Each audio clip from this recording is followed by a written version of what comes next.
Salut à tous, alors c'est Frédéric Delavier. Alors ce soir, je vais vous faire une petite vidéo un peu paresseuse, car je vais vous lire un texte que j'ai écrit pour mon prochain livre, un texte qui, j'espère, vous fera réfléchir sur ce que nous sommes réellement et sur ce qui nous fait hommes, hein, ce qui fait que nous avons cette conscience d'être et cette capacité de dire je suis, j'étais et je serai, qui est le propre de l'homme, mais vous allez voir, qui n'est peut-être pas que le propre de l'homme, et il y a sur notre belle planète un autre être qui est capable d'avoir au moins des notions de temps dans son langage, même s'il n'est peut-être pas capable de les verbaliser d'une façon aussi précise que nous. Donc voilà, ce texte s'appelle L'homme et l'éléphant, donc vous avez compris, je vais parler de l'éléphant, mais en fin de compte, c'est un prétexte pour comprendre qui nous sommes réellement et comment nous fonctionnons. Donc, je vais vous lire mon petit texte. L'homme et l'éléphant. La conscience d'être, c'est-à-dire la capacité de dire je suis, j'étais et je serai, et par là, par le verbe de se projeter spirituellement dans le passé et le futur et en d'autres lieux, est-elle le propre de l'homme. Cette capacité extraordinaire qui met l'homme à l'image de Dieu, c'est-à-dire d'avoir comme Dieu, répondant à Moïse, je suis celui qui est, la capacité d'exprimer sa conscience d'être, est donnée par le long cheminement évolutif qui poussa inexorablement nos ancêtres hors des forêts humides, en les obligeant à conserver en savane une locomotion bipède pour survivre. Cette locomotion bipède apporta de nombreux avantages, dont celui, pour ces proto-humains, de libérer les membres antérieurs de leurs fonctions locomotrices et d'utiliser ceux-ci comme des outils d'indication pour montrer ce qui les intriguait, mais aussi d'où ils venaient et où ils allaient. Si simple que cela puisse paraître, le pointage, c'est-à-dire indiquer les choses et les directions avec son bras, sa main et son doigt tendu, est fondamental pour voir émerger la conscience d'être verbalisée, pour voir émerger l'homme. En indiquant avec leurs membres antérieurs, avec leurs mains, avec leurs doigts tendus, d'où ils venaient et où ils allaient, nos ancêtres indiquaient la flèche du temps. En montrant derrière eux, d'où ils venaient, ils indiquaient le passé des actions révolues. En montrant devant eux, où ils allaient, ils indiquaient le futur des actions possibles. Il ne restait plus qu'à émettre des sons sur ces gestes, à enlever les gestes, et nos ancêtres possédaient enfin des notions de temps dans le langage. L'homme était né. Cet être capable de parler du passé et du futur, de parler du passé pour ancrer dans sa mémoire son vécu et l'histoire du groupe, pour ensuite en groupe, organisé par le verbe des actions futures, et ainsi, par la préméditation, conquérir et maîtriser le monde. Ce qui fait l'homme, ce n'est pas les outils, bien des animaux en font. Ce qui fait l'homme, c'est le verbe, les notions de temps dans le langage qui lui permettent de se propulser dans le temps et l'espace, et par ce verbe d'envisager l'avenir, le confrontant inéluctablement à la conscience de la mort, de la finitude au bout du chemin. Car qui se projette par l'esprit dans l'avenir finit par concevoir sa fin et se trouve face à la notion vertigineuse et terrifiante du néant. Cette angoisse de la mort qui nous taraude tous. Face à ce vertige du néant, face à cette conscience omniprésente de la mort donnée par le verbe, l'homme se crée des calmants pour supporter la vie. Et c'est par l'esprit et le verbe même qu'il parvient à maîtriser cette angoisse du néant. Grâce au verbe, il conçoit plus consciemment sa mort, mais ce même verbe lui permet de se concevoir décorporé dans des lieux et des temps imaginaires.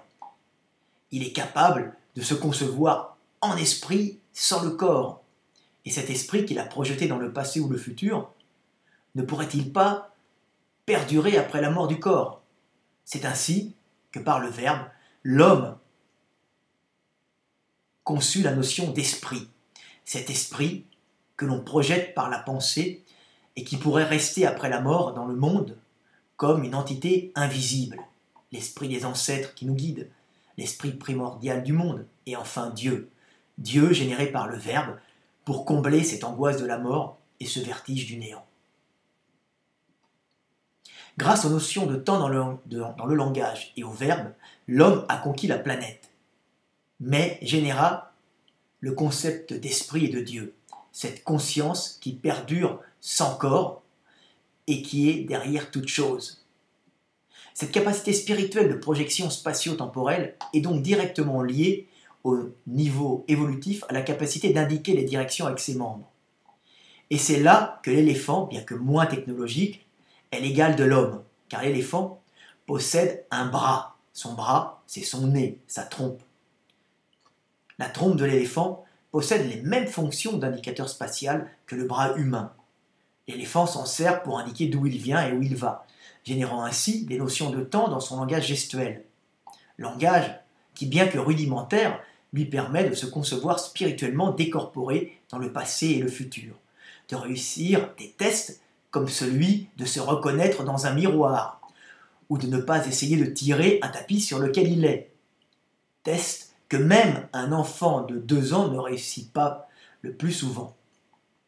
Ces notions de temps dans le langage permettent aux éléphants d'organiser en groupe la gestion spatiale et temporelle de vastes étendues, leur apportant la grande quantité d'énergie dont ils ont besoin pour vivre, détruisant une partie des territoires pour manger et y revenant plusieurs années après pour lui laisser le temps de repousser. L'éléphant, grâce à sa trompe et aux notions de temps dans son langage qui en découlent, peut gérer de vastes territoires caloriques et mémoriser avec précision le passé pour organiser l'avenir.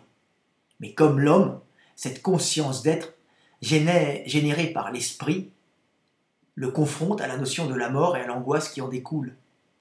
L'éléphant, comme l'homme, est un être spirituel, c'est-à-dire possédant des notions de temps dans son langage, lui permettant d'ancrer dans sa cervelle une puissante mémoire, une mémoire d'éléphant, qui le rend rancunier et capable plusieurs années après d'écraser dans sa vengeance le cornac qui leur a frappé. De la même façon, par ses notions de temps, il perçoit la mort et la finitude. Et l'éléphant, devant la mort d'un des membres de son groupe, adopte souvent une attitude de veille, comme pour leur rendre un dernier hommage, pour mieux les mémoriser. Et quand il rencontre des ossements d'un congénère, il effectue souvent un curieux rituel en touchant et en déplaçant ses restes avec sa trompe, comme s'il s'interrogeait sur la vie et la mort.